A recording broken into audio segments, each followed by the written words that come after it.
Well, Trump's attorneys are using this ruling to try to get the judge in his New York hush money case to overturn his guilty verdict or at least postpone sentencing. NBC News correspondent Vaughn Hilliard joins us now with more. Vaughn, NBC News has reporting that District Attorney Alvin Bragg's office says it's not opposed to a sentencing delay in that hush money case. What more can you tell us about the timeline? Right. The sentencing was supposed to be this next Thursday, July 11th. That's when Donald Trump was going to be back in Lower Manhattan to hear what ultimately Judge Merchan decided the consequence of being found guilty on those 34 felony counts was going to be.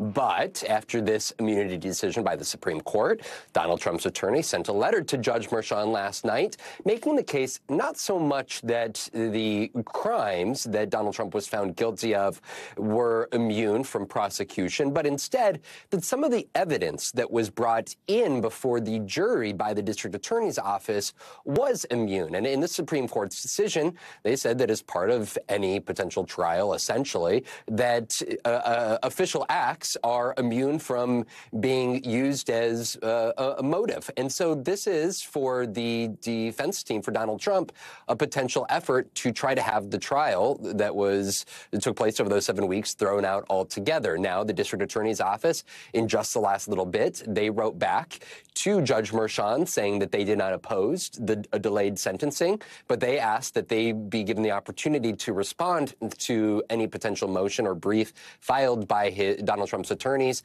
and be given 2 weeks. So we're looking at potentially, likely, at least a several-week delay of that sentencing.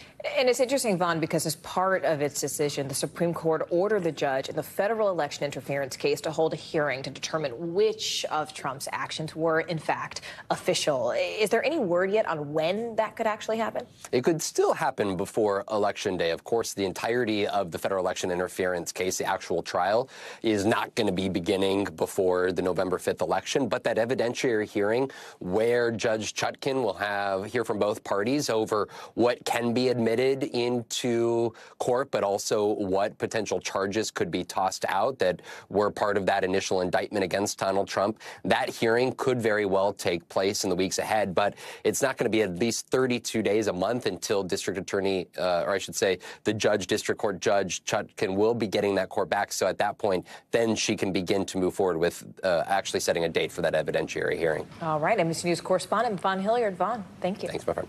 Thanks for watching. Stay updated about breaking news and top stories on the NBC News app or follow us on social media.